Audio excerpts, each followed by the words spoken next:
Hello, everybody, and welcome.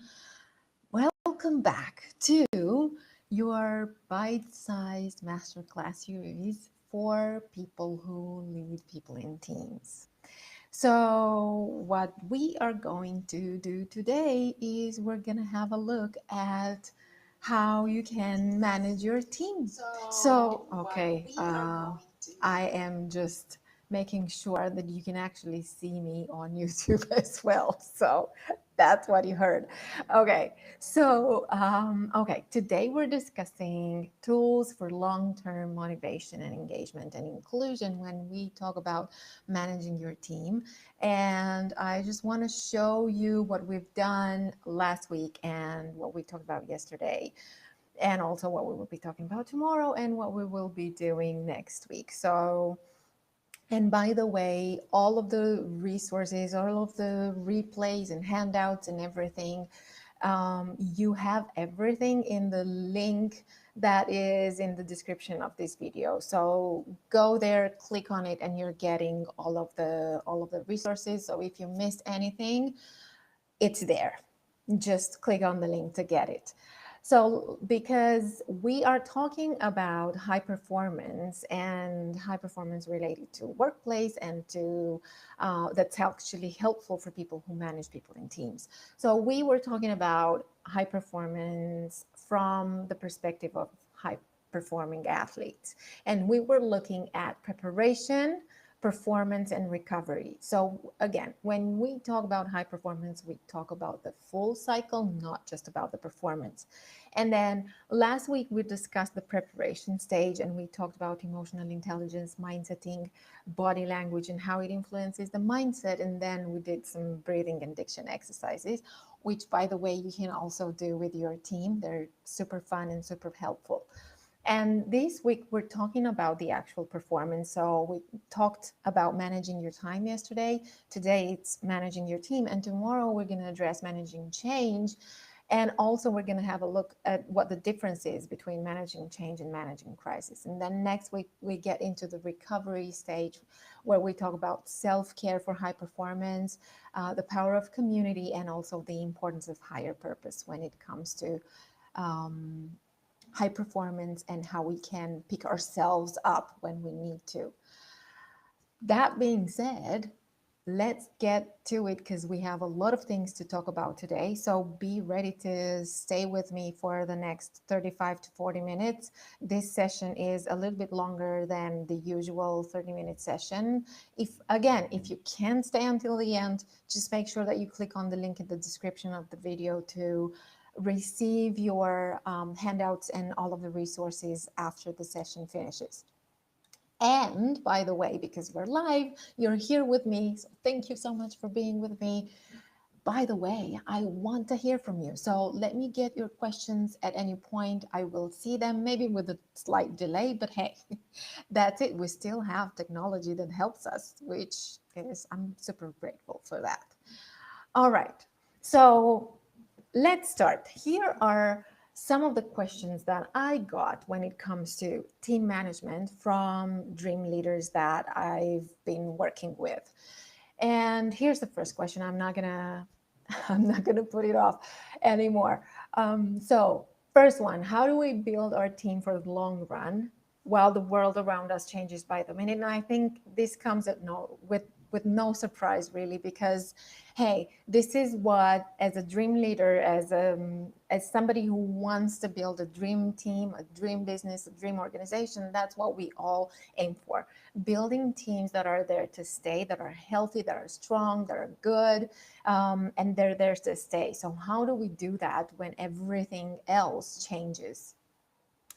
The second one was, how do we support, motivate, and help each other grow so that the business grows?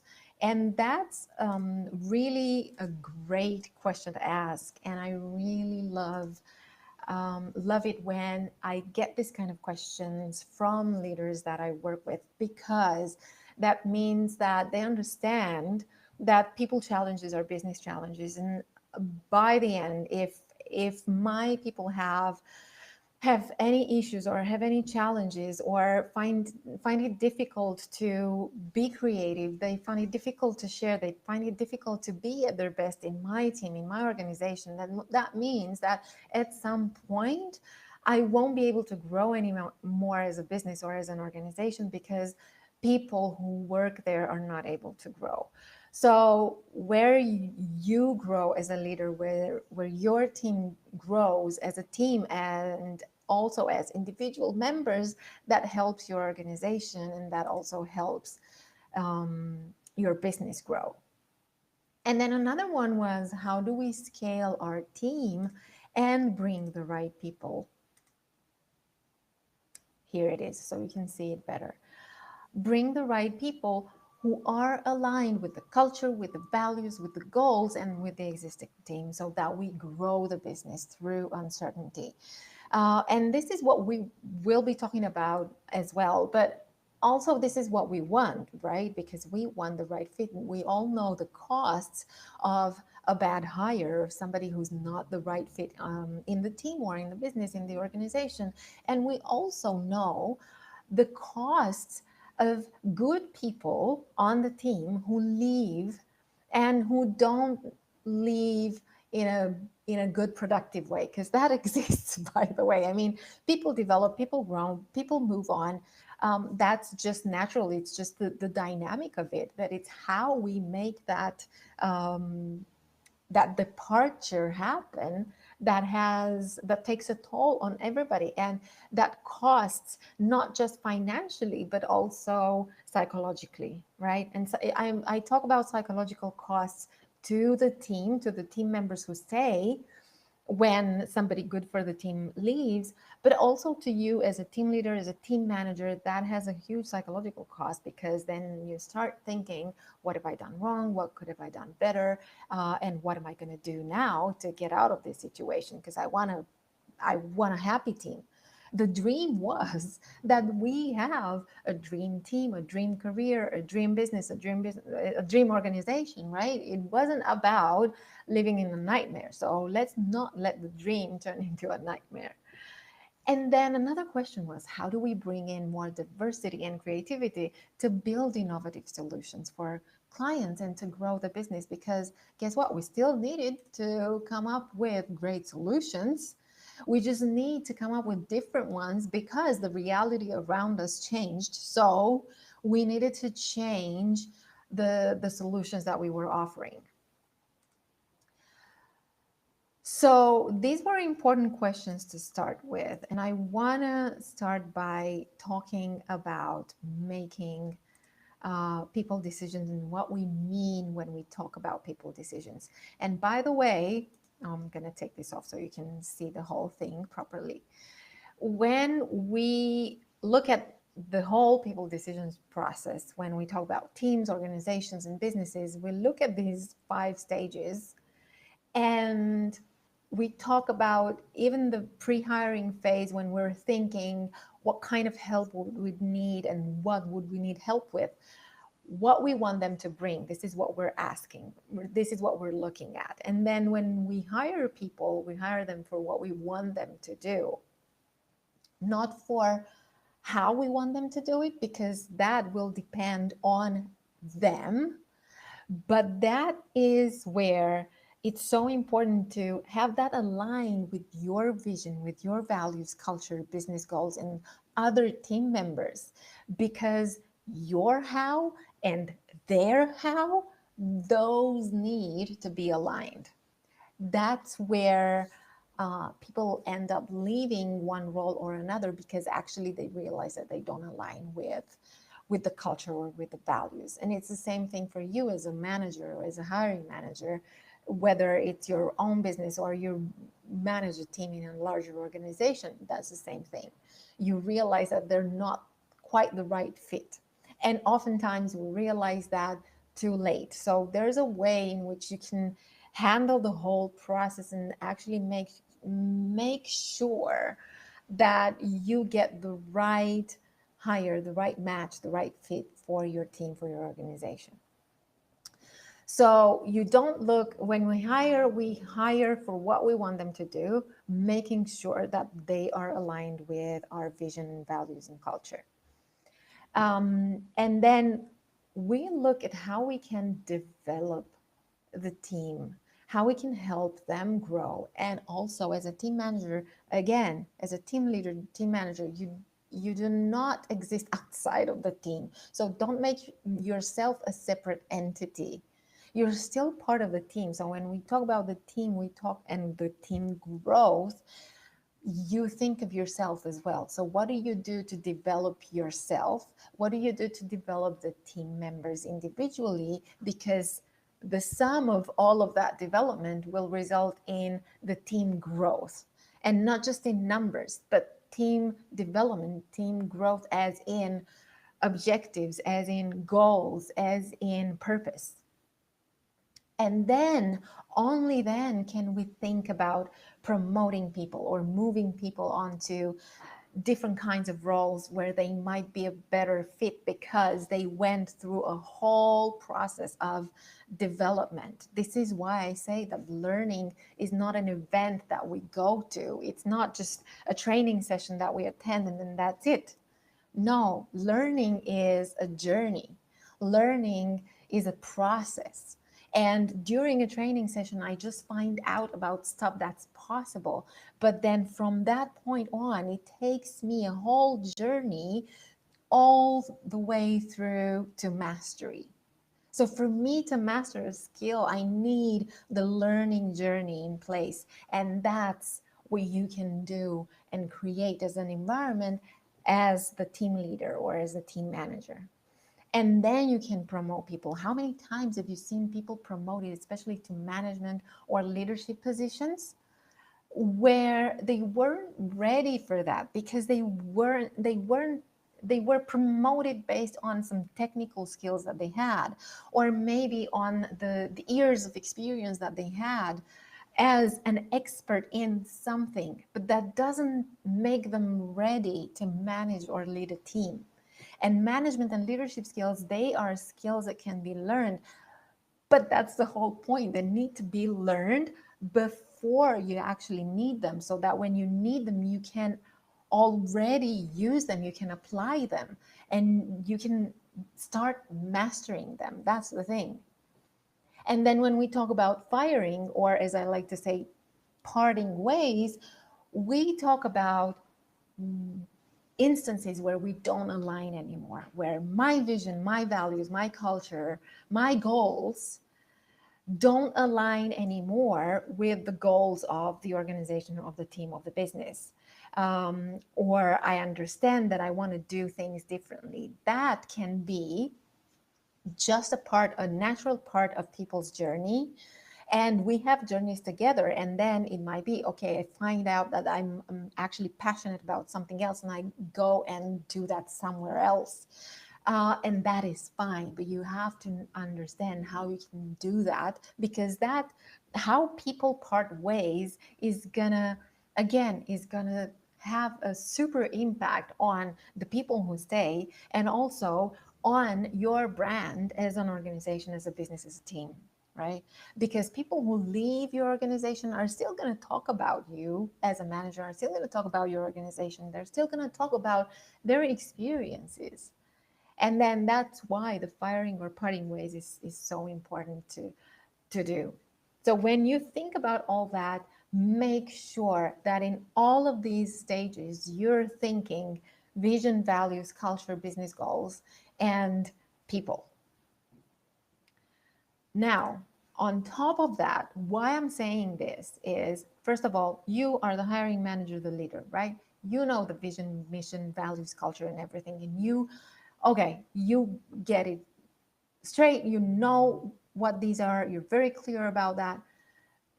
Just know that all of that comes with our own unconscious bias. And it's my unconscious bias and your unconscious bias. So we all have it because it's human. it's also very diverse. I mean, look at this. Like, these are some types of unconscious bias that we come with. And I didn't even put all of them there. So think about your possible unconscious biases, by the way, what they might be. And know that your team members also have them. So again, you need to think as a team leader, as a team manager, you need to think both ways. You're here, you're in a constant dialogue with your team and with yourself. It's not, don't let it become a monologue where you just brainstorming with yourself, because it's not going to work long term. So look at all of these biases and think about your bias, your team members' biases, and what everybody brings with them. So we all have them. Because why? Because of our own culture, the culture that we're brought up in, our vision, our goals, everything, all of our experience, all of our knowledge, all of our beliefs, they're still there. And then we look at everything and we form an opinion based on all of this history that we have behind us, right? So it exists. The first step is for us to understand what the bias is. So it goes back to self-awareness. And if you weren't here last week for when we discussed emotional intelligence, self-awareness is the first step of your emotional intelligence journey. So go back, go click on the link in the description of this video and get your resources and go back to week 1, day 1, when we discussed emotional intelligence. And you'll see why self-awareness is so important, especially in your journey as a great manager and a great leader. There are some free resources. And by the way, you're getting, just click the link so you make sure you're getting the handout as well, because you're getting these links to the free resources on unconscious bias. There's the implicit association test at Harvard University. You have there, if you click on the link, you will have there a lot of tests that talk about different kinds of biases that you can measure and see maybe, and it also gives you an idea of how biased or how non-biased you are, right? So you might have a surprise and find out, okay, in this area, I'm not biased at all. In this area, I am more biased. So at least I'm self-aware. Whenever I'm making people decisions, I'm self-aware and I know my biases so that I can make more objective decisions, as objectives as we can be, as we can, because they're still going to be human. So because we're human, they're still going to be subjective one way or another. And you can share, feel free to share this with your team as well. And by the way, Google Rework, on their website, Rework, they also have some unbiasing resources. Okay. So how do we then build, engage, and motivate our dream team, knowing all of that, knowing the struggles, knowing the biases and everything? Okay, fine, but how? Well, the thing is, you cannot externally motivate them forever.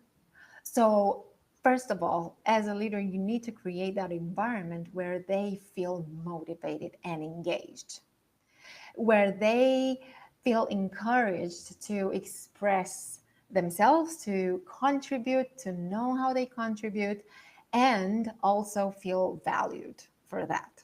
So let's start. Because if we're going to create a new future of work, we need to do things differently, right? How can we expect different results if we keep doing what we've always done? And we haven't been very good at knowing what people need, how people work, what's their opinion about it, incorporating and accommodating all of the different working styles. We all have different working styles. It's just like I compare it with different food tastes, different ways in which we dress, different tastes in books, different movies we like, different music we like. It goes the same way for working. We have different working styles. And from now on, we better learn how to manage those working styles and different learning styles as well. So let's learn how to do that, because it's not rocket science. It's easy, and it's productive, and it's helpful on the long run. So first of all, I want to share this WeWork study with you on the impact of work from home. They interviewed a group of people, and 90% of that group said that they wanted to return to the office at least 1 day per week. 20% of that group said they want to return to the office 5 days a week.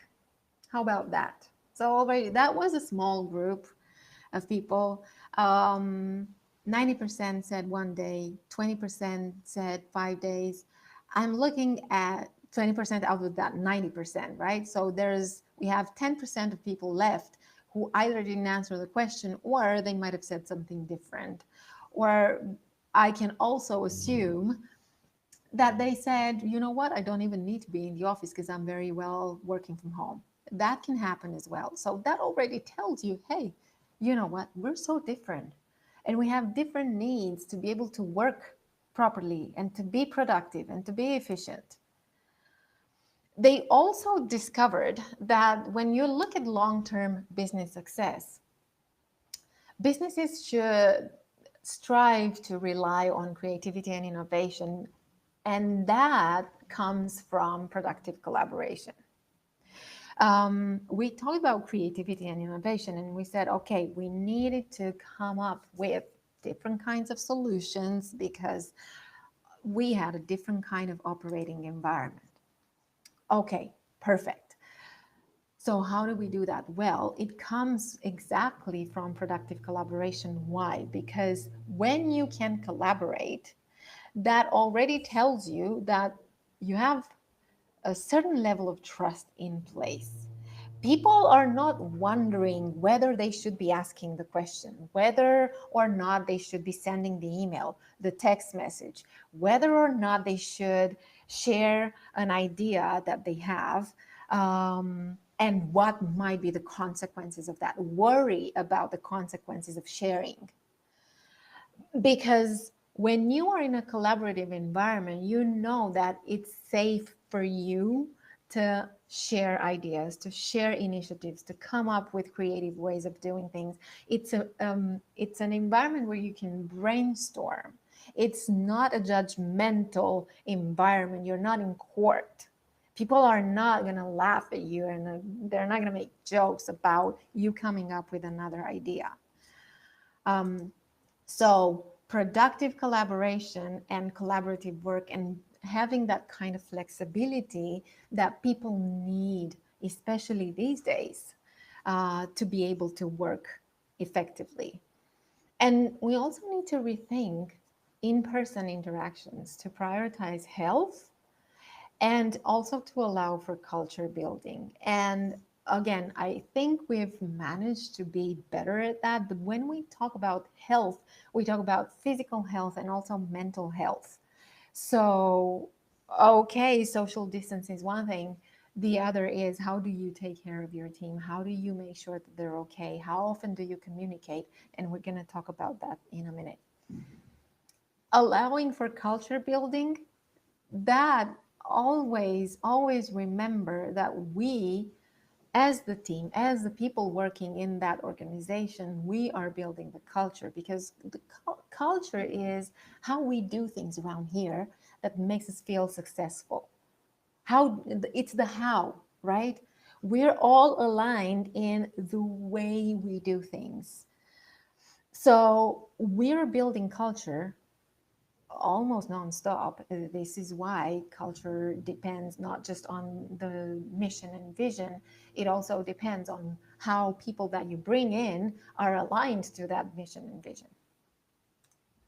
So let's look at two things that we need to be doing properly. First off, team communication, and second, team resourcing.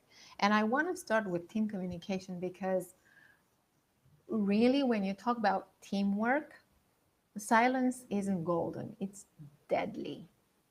Because if people, again, if people don't feel that they can communicate, if they don't feel safe to communicate with each other and with you as a team leader, it really doesn't matter. Communication needs to be open, and I need to feel safe to communicate. If I don't feel that, then we're dead. We don't have a team. We just have a group of people who happen to be working together, but we don't have a real team. So in that case, silence isn't golden. I'm not talking about silence when we're focusing on a project and we're working on it. No, no, no. I'm talking about constant, regular silence where people don't contribute. So what can we do? We need both formal and informal communication because, as Mary Poppins said, like, I didn't say that, okay? Mary Poppins did. In every job that must be done, there is an element of fun. And let me tell you, I love this one. First of all, because it's fun. Second, because remember those times, a few times, there must have been a few times in your professional experience where you were having fun with your team at work and you were brainstorming or discussing stuff and you were also having fun together, like the real kind of fun, and how that's a very good memory and how much you learned from it and how much that helped you in your own professional career development. That is huge. And why that is, again, people who can't have fun together don't really trust each other, because when we are having fun, the fun element also brings a vulnerability element. When we laugh together, we're vulnerable together because I'm letting you know what I like, what I enjoy, what makes me feel good, what makes me laugh. That's a personal discovery that we make about each other.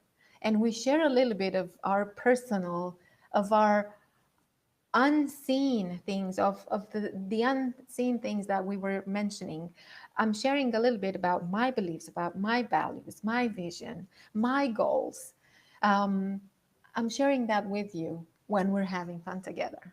So bear that in mind. It's fun on the team, not the kind of fun that is, okay, you need to have fun because we're together on the firm retreat. No, it's the kind of involuntary fun. It's like the fun that you're having when you're working together and somebody says something because they feel they can, they're safe to say it, and they know that they will possibly be appreciated for that. Okay, so when we talk about formal communication, I know you're already doing a lot of this and maybe all of it. What I want to say is please try to revive the phone calls or the conference calls. Because with the crisis, we went into this mode of video meetings all the time. And now think about it this way. Don't make all of the meetings video meetings because that's not flexible enough for how people need to work. Think about people who, again, we work from home, or maybe we transition from home to the office. Even that, maybe some of them have families around them, they have kids that they still need to take to school or need to pick up from school. What would you rather have? Somebody who is not able to attend a meeting because they don't have access to a video meeting because they have to go and pick their kid up from school, and they can't because you don't want them to drive and participate on a video meeting, or they might not have the internet connection properly, but they do have a phone and they can participate on the meeting via phone, right? Because they have their hands free and everything. So that's safe and that's doable, that's flexible. So try to ask what works, what doesn't work, because really the boundaries are so thin. And with this kind of work from home, there really is no clear schedule of 9 to 5, of I can participate in this meeting, or I have to because I'm in the office and I have everything available. It might be that my internet connection doesn't work that day. What do I do? So try to revive conference calls. Also, for informal meetings, for informal communication, make sure that this happens in the first place. I've talked to people who said, you know what, I feel like nobody cares about me. Nobody asks me. Like, I don't communicate with anybody. I just feel so isolated. This is what informal communication is and helps with. It helps people feel that they're still part of the team, still part of that community. It can be virtual lunches, coffees, parties. You can still do them. They're just going to be virtual. They're going to be in a different kind of space. But rather do that than not do that at all, just because you can't get together face to face. Make sure that you have group chats where people can share not just work related things, but also photos or recipes or some solutions that they found and that are actually helpful to them. I don't know, solutions around working from home, solutions around splitting your time between doing homework with your kid or going and doing groceries because now you work from 8 a.m. to 9 p.m. And how do you plan your tasks? How do you plan your day and everything else? And they just sharing solutions among them that might be helpful. What I also find helpful is organizing virtual working sessions. I love them because what they do is, let's say you have a project. I love virtual working sessions because if you're on a team that has a deadline that you need to deliver to the client and you have 3 4 5 people, it really doesn't matter, and you're working on the same project, what you can do is organize virtual working sessions. And you can schedule them for 1 hour, 2 hours. They don't even have to be daily. You schedule them depending on what's possible for all the team members. But what that does is you might be together on Zoom, let's say, and you don't just stare at each other and are glued to the chair or the desk. You work together. So you start working, and then you know that there are people sharing the virtual space with you. There are people on the other side of the screen that are on your team and that you can actually talk to. So if I have a question about where is that document that we were working on last week and that we need to be working on now, where did we save it? That's what helps you answer to me immediately. And you will be answering instead of me having to email you or text you or whatever and then wait for your answer. I can get an answer in real time. I feel less isolated. And who knows, at some point maybe I just get up my chair and just say, you know what? I'd like a coffee. I'm going to get myself a coffee. Who wants one? And then even if I can't bring you one because you're on the other side of the screen, what you can do is say, well, actually, you know what? I'm going to get myself a glass of water too. And we're having coffee and water together. And it's like that water cooler conversation or coffee in the morning conversation that we were missing when the whole pandemic and lockdown started.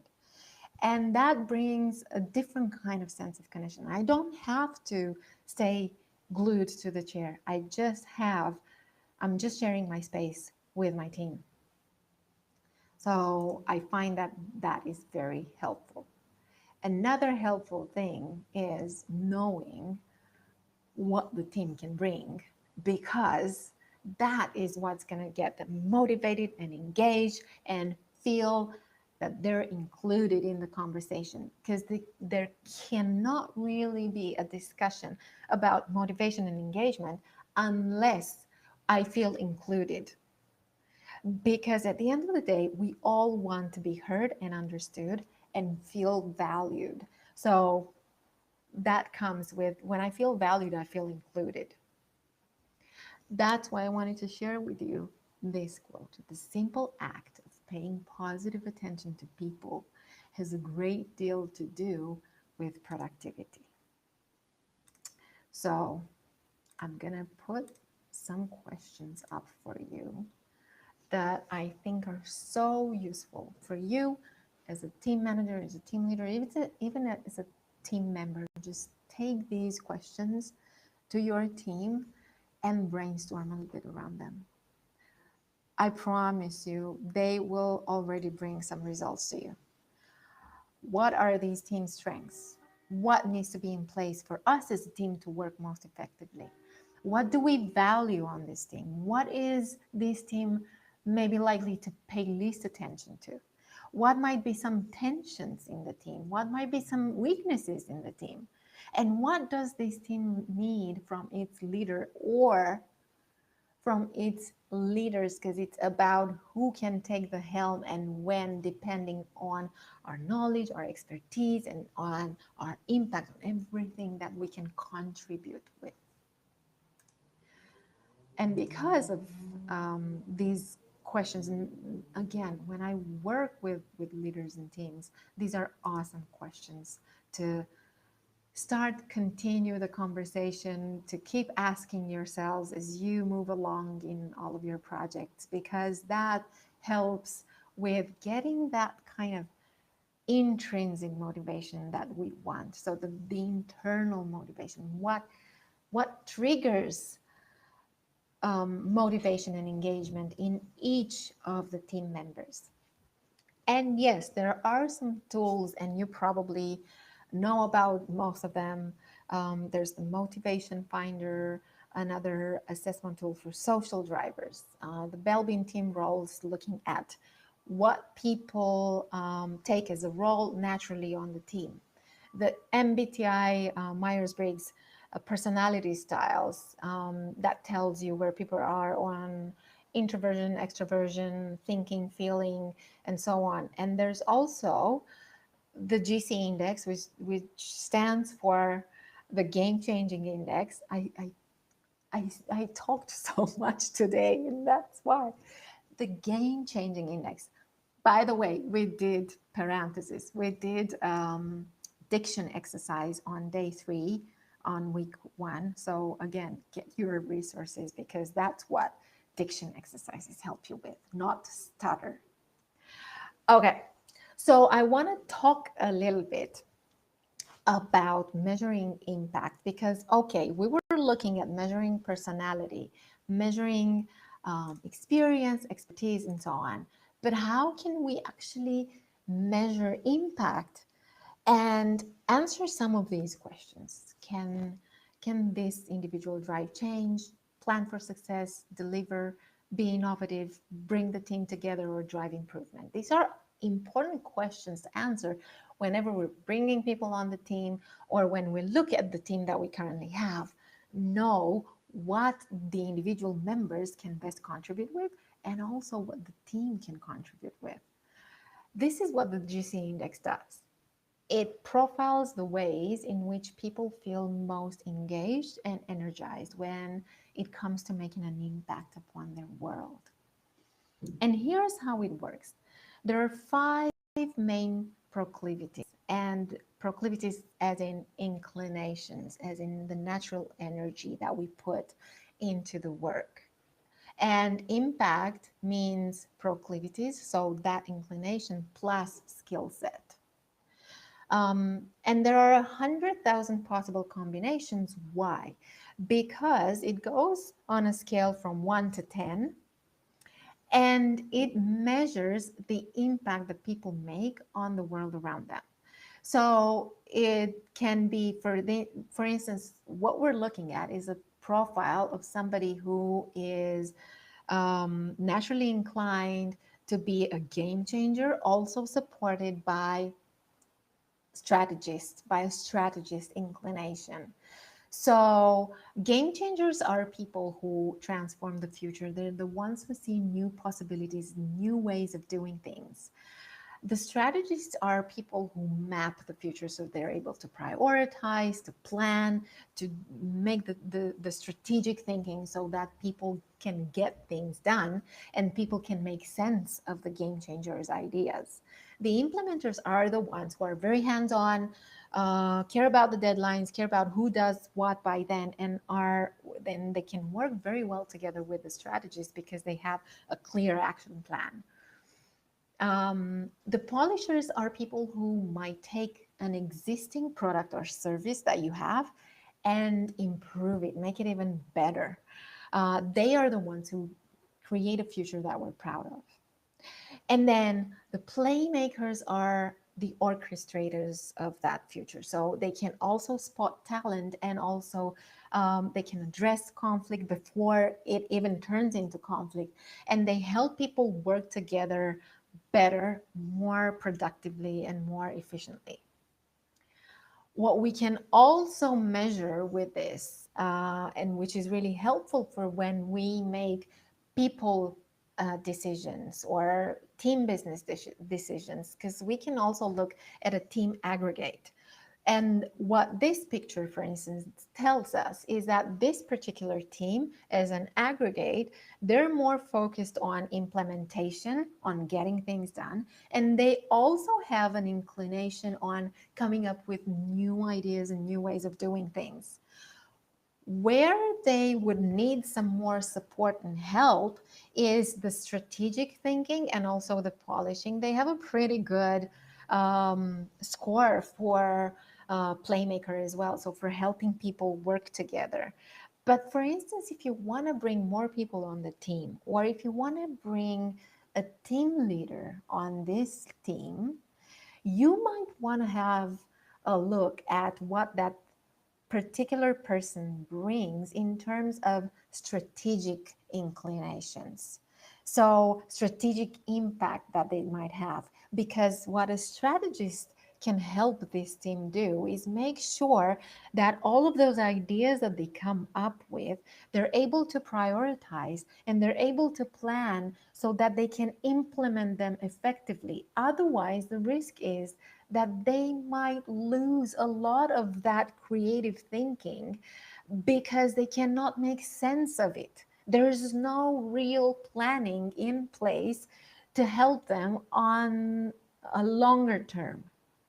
So when you're looking at this, it already helps you, my hair, it already helps you make business decisions or understand what kind of impact you're looking to get from a potential new hire in this case.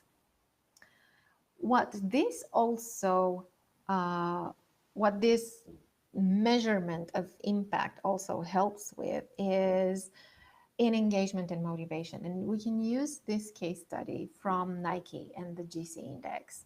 So Nike had a motto: it is our nature to innovate. Perfect. That's a great motto to have.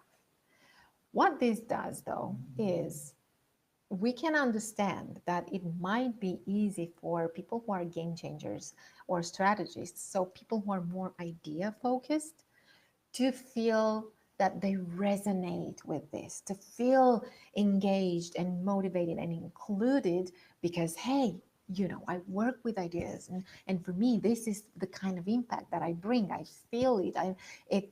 It's with me, and I can understand how I'm part of this team.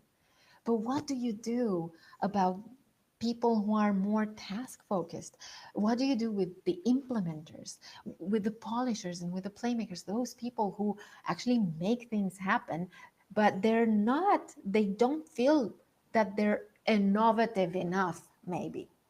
So, what this framework did for them is it helped them align with the vision of the organization, and with their mission. It is our nature to innovate.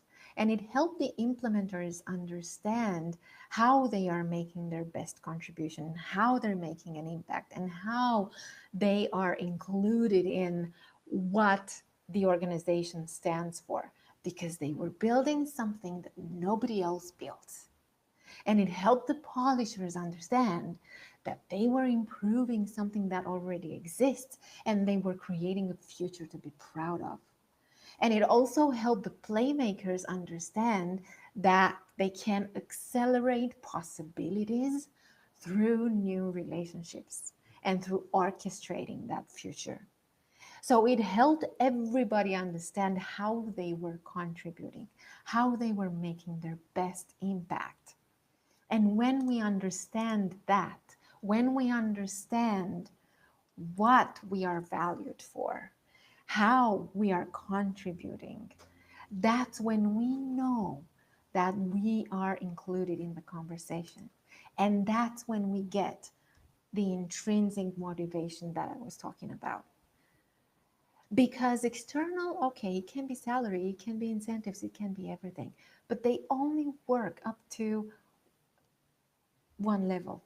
And then after that, it's going to be a lot of how I feel doing that day after day after day, that is going to engage me, that is going to motivate me, that is going to lift me up, or is going to bring me down. Okay, so we talked about that a lot, and I know we're already late. I think, you know what, I could talk about this all day because I love working, especially with teams and creating game-changing teams and game-changing workplaces. So make sure that you click on the link in the description of this video, get the session handout. You can also book a meeting. I included a link in there. You can book a meeting and we can discuss about the GC, what it does, how it does it, and possibly what it can help you with, and some more useful links for you. Now, if you want more of that, we do a lot of what we just discussed today in the Lead for Legacy League. This is a global online group program for management and leadership development. You are getting online courses that help you get that technical knowledge in management and leadership, and also a global community where you get group coaching, discussions, Q&As, brainstorming, and networking with peers. So it's a safe environment to talk about your particular needs, your challenges, your situations. We don't talk about case studies out of the blue. We talk about your own case studies, your own situations, and we discuss strategies and solutions for you. What I often find is, and this is where leaders felt so isolated and so alone, that they didn't have the kind of safe space where they can talk about this stuff and also go through this learning journey. That's a process together with a community of peers that supports them and again lifts them up rather than drags them down. So if you want to hear more about the Lead for Legacy League, again, click on the link. You can also get more information about it, or just reach out to me and I'm happy to have a conversation and see if this is something that works for you, is useful for you, and we can find a way that is more tailored to your needs. You have very flexible options to join, and it really is tailored to your challenges and to your needs. Okay, so that was it for today.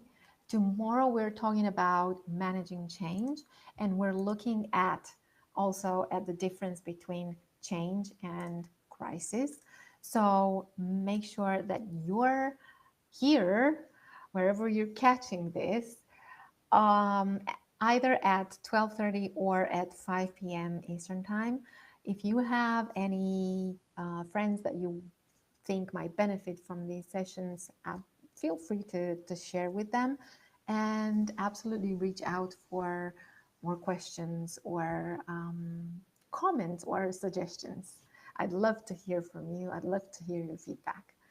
Okay, that is it for today. Have a great rest of your evening or day wherever you are, and see you again tomorrow.